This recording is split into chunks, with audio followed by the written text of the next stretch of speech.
ना कोई बंदूक, ना खून और ना ही कोई कैमरा चालू हुआ। फिर भी एक ही रात में बैंक के लॉकर से 900 करोड़ रुपए गायब हो गए।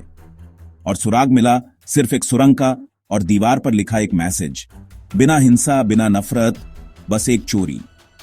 यह कहानी है दुनिया की सबसे शातिर और शांत चोरियों में से एक की, जहां मास्टरमाइंड था एक फोटोग्राफर और बैंक था सोसाइटी जेनरल, नाइस, फ्रांस, 1976। इस दुनिया में कुछ लोग होते हैं जो जिंदगी से बस एक सीधी राह चाहते हैं, और कुछ ऐसे भी होते हैं जिन्हें सीधी राहों में मजा नहीं आता। फ्रांस का रहने वाला एक इंसान, एल्बर्ट स्पाजियारी, उन्हीं लोगों में से था। पेशे से वो एक फोटोग्राफर था, लेकिन सोच ऐसी जो किसी जासूस से कम नहीं। एल्बर्ट को सिर्फ कैमरे से तस्वीरें खींचने का शौक नहीं था, उसे शौक था खजाने तलाशने का। पुराने किले, बंद खदाने और इतिहास के भूले बिसरे पन्ने। वो हमेशा कुछ ऐसा खोजता था जो बाकी दुनिया ने छोड़ दिया हो। उसने जिंदगी भर कई जगह खुदाई की, दस्तावेज पढ़े, गुप्त नक्शे ढूंढे, लेकिन हाथ कुछ नहीं लगा। दिन बीतते गए, उसकी आंखों में अब भी वो चमक थी कुछ बड़ा करने की। और फिर एक दिन उसकी नजर एक इमारत पर पड़ी, नाइस शहर में मौजूद सोसाइटी जेनरल बैंक। एक ऐसी जगह जिसे लोग आमतौर पर बैंक कहते हैं, लेकिन एल्बर्ट ने उसमें देखा खजाना। क्यों ना इस बार खजाना ढूंढने की जगह खजाना खुद बना लिया जाए। और यहीं से शुरू होती है एक नई कहानी, एक ऐसा प्लान जिसे जानकर दुनिया हैरान रह गई और अपराध की किताब में एक नया चैप्टर जुड़ गया। फोटोग्राफी उसकी पहचान थी, लेकिन असल में एल्बर्ट स्पाजियारी था एक मास्टर प्लानर। और वो प्लान शुरू हुआ एक फोटो क्लिक करने से नहीं, एक लॉकर खुलवाने से। एल्बर्ट स्पाजियारी अब तय कर चुका था, इस बार वो पुरानी खुदाइयों में नहीं, बल्कि फ्रांस के सबसे सुरक्षित बैंक में हाथ आजमाएगा। उसका टारगेट था society general bank nice. France एक ऐसा बैंक जिसकी सुरक्षा पर लोग आंख मूंद कर भरोसा करते थे। कोई खिड़की नहीं, कोई रोशनदान नहीं, और दरवाजा 20 टन वजनी स्टील का दरवाजा, जिसे हर सुबह ठीक 9 बजे मैन्युअली खोला जाता था और शाम को बंद होते ही सब लॉकडाउन। बैंक की दीवारें इतनी मजबूत थीं कि उन पर लोहे की परतें डली थीं। अंदर की तिजोरियां, लॉकर रूम, फर्श तक रीइंफोर्स थे। मतलब ऊपर से, नीचे से, चारों तरफ से बैंक एक किला था। और यही बात एल्बर्ट को लुभा रही थी।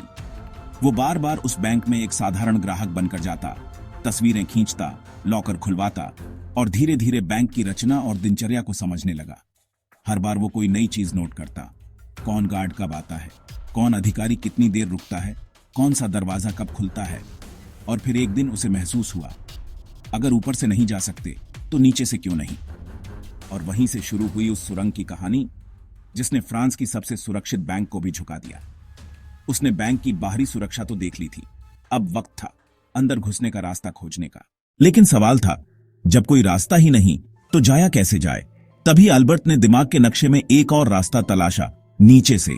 हाँ, जमीन के नीचे। और इसके लिए उसे चाहिए था नाइस शहर का पूरा ड्रेनेज और सीवर मैप। अब एल्बर्ट ने एक नया किरदार अपनाया, म्यूनिसिपल इंजीनियर का। उसने फर्जी पहचान बनाई और पहुंच गया नाइस के म्यूनिसिपल कॉर्पोरेशन ऑफिस। वहां जाकर बोला, मुझे ड्रेनेज प्रोजेक्ट के लिए नक्शा चाहिए। अधिकारियों को शक भी नहीं हुआ और एल्बर्ट को हाथ लग गया वो खजाना जिसकी मदद से वो असली खजाने तक पहुंच सकता था, sewer system map of nice city. घर लौटते ही एल्बर्ट ने उस नक्शे को फैलाया और बैंक की बिल्डिंग की लोकेशन को ढूंढना शुरू किया। कुछ ही घंटों में उसकी आंखों में चमक आ गई। बिल्कुल बैंक के नीचे से एक सीवर लाइन गुजर रही थी और एक जगह से उस लाइन की दूरी बैंक की तिजोरी से सिर्फ 26 फीट थी। अब एल्बर्ट जान चुका था, ऊपर से नहीं तो नीचे से घुसेंगे। अब वक्त था एक सुरंग बनाने का।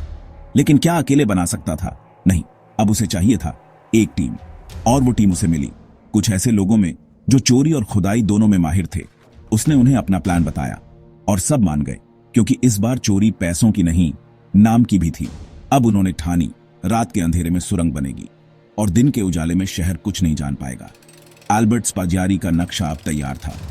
बैंक की तिजोरी से 26 फीट दूर एक सीवर लाइन। अब जरूरत थी उस 26 फीट को पार करने की।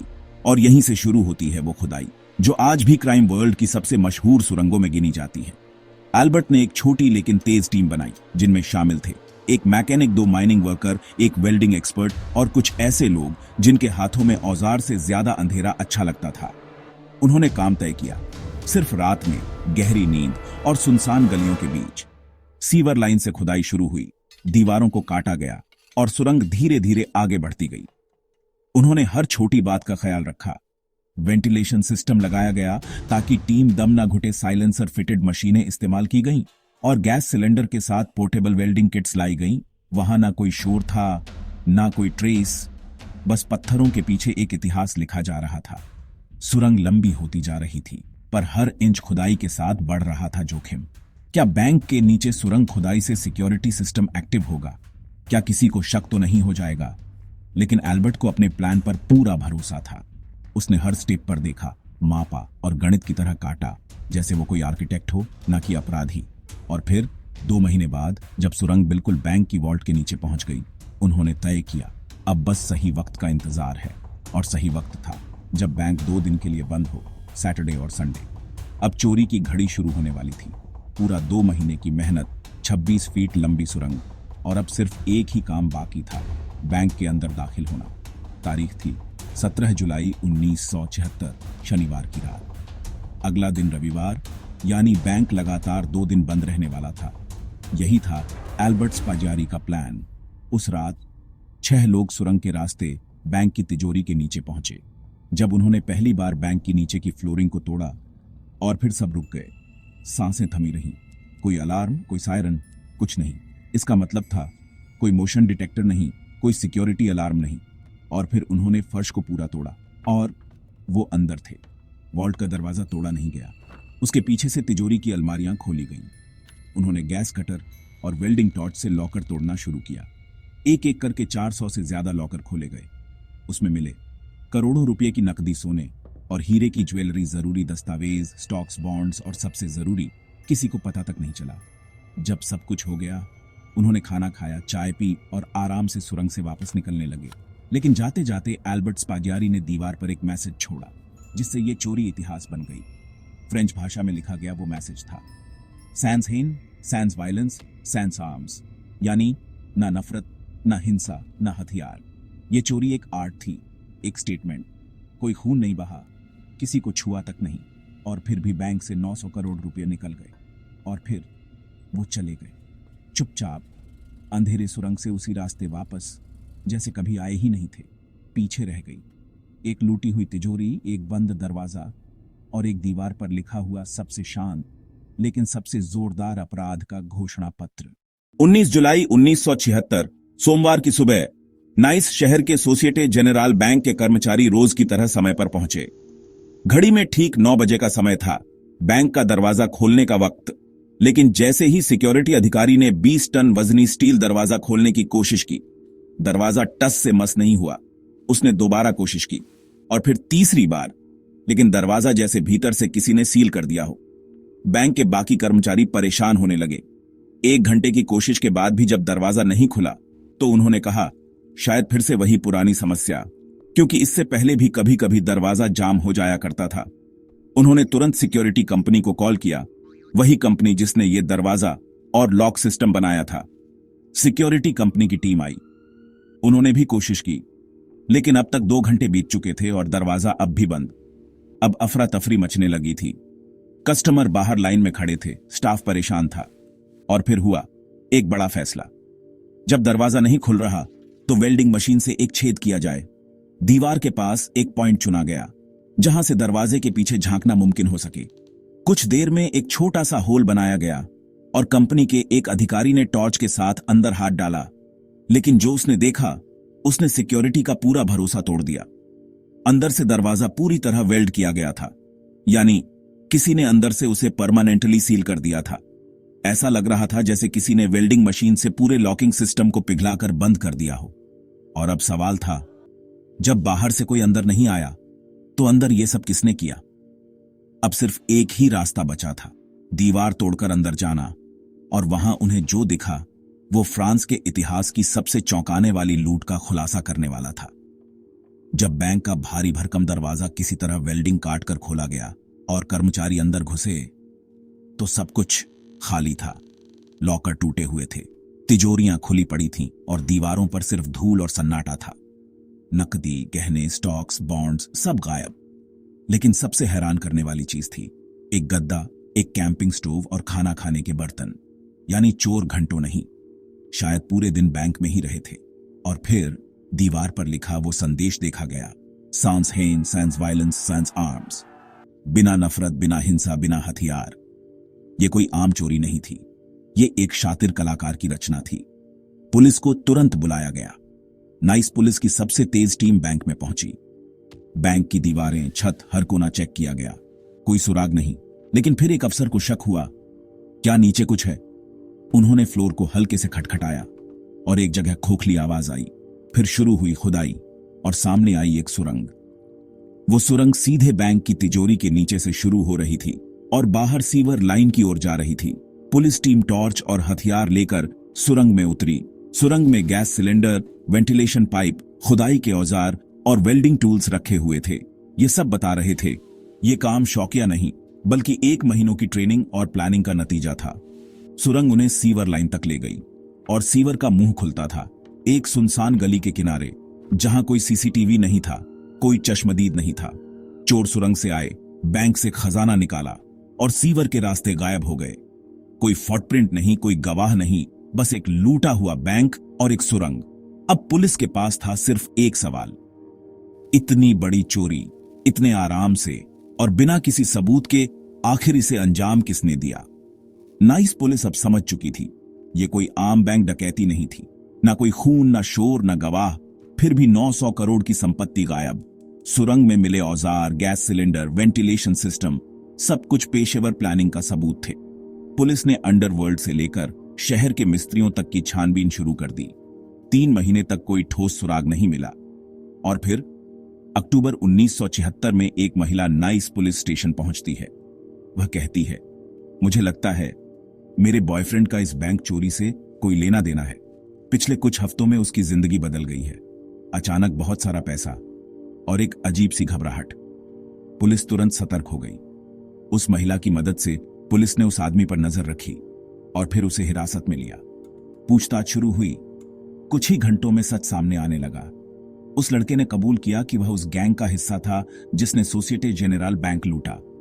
और फिर उसने कहा, एक नाम एल्बर्ट स्पाजारी, वही एल्बर्ट जो पेशे से फोटोग्राफर था, लेकिन असल में एक मास्टर प्लानर, एक जीनियस चोर। पुलिस ने तत्काल एल्बर्ट को ट्रेस किया और छोटे से ऑपरेशन के बाद गिरफ्तार कर लिया। वो शांत था, मुस्कुरा रहा था, जैसे वो जानता था अब कहानी का अगला भाग शुरू होने वाला है। जब पुलिस ने उससे पूछताछ की तो वह सीधा कहता है, मैंने चोरी की, लेकिन मैंने किसी को चोट नहीं पहुंचाई, ना हथियार इस्तेमाल किए, ना खून बहाया। क्या वो भी अपराध है? पुलिस दंग रह गई। इतनी बड़ी चोरी और ये आदमी ऐसे बोल रहा था जैसे कोई कला का प्रदर्शन कर रहा हो। अब एल्बर्ट स्पाजियारी को कोर्ट में पेश किया जाना था और फ्रांस की अदालत उसे उम्र कैद की सजा सुनाने वाली थी। लेकिन एल्बर्ट की कहानी यहां खत्म नहीं होती। अब आगे आता है वो हिस्सा जो इस चोरी को इतिहास की सबसे फिल्मी कहानी बना देता है, क्योंकि अगला कदम था कोर्ट से भागना, बाइक पर बैठकर सबके सामने। एल्बर्ट स्पाजारी को नाइस की कोर्ट में पेश किया गया। जुर्म साफ था, बैंक डकैती, साजिश, 900 करोड़ की चोरी, और अब उसे उम्र कैद की सजा मिलनी थी। कोर्ट रूम में पत्रकार थे, पुलिस अधिकारी थे, जज थे, और सामने बैठा था एक इंसान जिसके चेहरे पर शिकन तक नहीं थी, मानो जैसे उसे पहले से पता हो कि अब क्या होने वाला है। कोर्ट की कार्यवाही जारी थी। जज ने सवाल किए, एल्बर्ट ने जवाब दिए, शांति से, बिना डरे। और फिर अचानक एल्बर्ट ने जज से कहा, सर थोड़ी ताजी हवा ले लूं, दिमाग भारी हो रहा है। जज ने सोचा, अदालत के बाहर ही है, 2 पुलिस वाले साथ हैं, क्या ही हो जाएगा। उन्होंने इजाजत दे दी और फिर वही हुआ जिसकी किसी ने कल्पना तक नहीं की थी। एल्बर्ट कोर्ट रूम से बाहर निकला, पुलिसकर्मी उसके साथ ही थे, लेकिन जैसे ही वो बाहर आया, वहां पहले से एक बाइक तैयार खड़ी थी। बाइक स्टार्ट थी, उस पर बैठा था उसका साथी, हेलमेट पहनकर। एल्बर्ट ने बिजली जैसी तेजी से पुलिस वालों को धक्का दिया, बाइक पर बैठा और भीड़ के सामने से निकल गया। सब चिल्लाए, पुलिस भागी, लेकिन बाइक धीरे धीरे नहीं, सीधा हवा में उड़ती दिखी। पूरा फ्रांस देख रहा था। कोर्ट से भागा एक चोर जो चोरी को कला मानता था, और अब कानून को भी चालाकी से मात दे चुका था। एल्बर्ट स्पाज्यारी कभी दोबारा नहीं पकड़ा गया। वो गायब हो गया, जैसे सिस्टम को थप्पड़ मारकर गायब हो जाता है कोई किरदार। कोर्ट से भाग जाना इतिहास की सबसे फिल्मी सच्ची घटनाओं में से एक बन गया। एल्बर्ट स्पाग्यारी, जो फ्रांस की सबसे सुरक्षित बैंक को लूट कर भी एक गोली चलाए बिना भाग निकला था, वो अब देश का सबसे वांछित अपराधी बन चुका था। लेकिन उसने भागकर भी कोई शांति की जिंदगी नहीं चुनी। वो लगातार लो प्रोफाइल बना रहा, लेकिन छुपा नहीं रहा। उसने दुनिया के अलग अलग हिस्सों में यात्राएं की, नकली पासपोर्ट पर जिया और गाहे बगाहे अपने साथियों को चिट्ठियां भी भेजा करता था। भागने के बाद कुछ सालों तक कोई खबर नहीं मिली, लेकिन फिर 1980 के दशक में उसने दुनिया को चौंकाते हुए एक इंटरव्यू दिया। मैंने वो किया जो कोई नहीं कर सका, बिना खून, बिना हथियार, सिर्फ दिमाग से। अगर चोरी एक कला है तो मैं कलाकार हूं। वो सिगार पीता हुआ कैमरे के सामने बैठा था और जैसे कोई कहानीकार अपना उपन्यास सुनाता है, वैसा ही उसने बताया कैसे उसने बैंक की रचना, उसकी कमजोरियां, सुरंग की गणनाएं सब समझी। लेकिन फिर एक दिन कोई इंटरव्यू नहीं आया, कोई खत नहीं आया, और फिर 8 जून 1989 को एक खबर आई, एल्बर्ट स्पाज्यारी मर चुका है। उसके घर के बाहर एक लाश छोड़ी गई थी। उसका चेहरा ढका हुआ था, साथ में कोई चिट्ठी नहीं, कोई पहचान नहीं। पुलिस ने पुष्टि की, हाँ, ये एल्बर्ट है। लेकिन सवाल ये था, वो मरा कैसे? उसकी मां ने कहा, कुछ अजनबी लोग रात में आए, मेरे बेटे की लाश दरवाजे पर रख गए और बिना कुछ कहे चले गए। किसी ने ये नहीं बताया कि मौत कैसे हुई।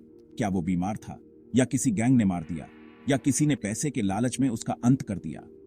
आज तक इसका जवाब किसी के पास नहीं है। एल्बर्ट स्पाज्यारी की चोरी का एक बड़ा हिस्सा कभी नहीं मिला, ना वो ज्वेलरी, ना बॉन्ड्स, ना ही नकद पैसा, और शायद ना ही उसका पूरा सच। लेकिन उसने एक बात साबित कर दी, अपराध अगर दिमाग से किया जाए तो दुनिया उसे अपराध नहीं, एक लीजेंड मानती है। एल्बर्ट चला गया, लेकिन उसकी कहानी आज भी जिंदा है। एक चोर जो बुलेट की नहीं, ब्रेन की ताकत पर भरोसा करता था। ना किसी को धमकाया, ना किसी को मारा, लेकिन पूरी व्यवस्था को झुकाकर रख दिया।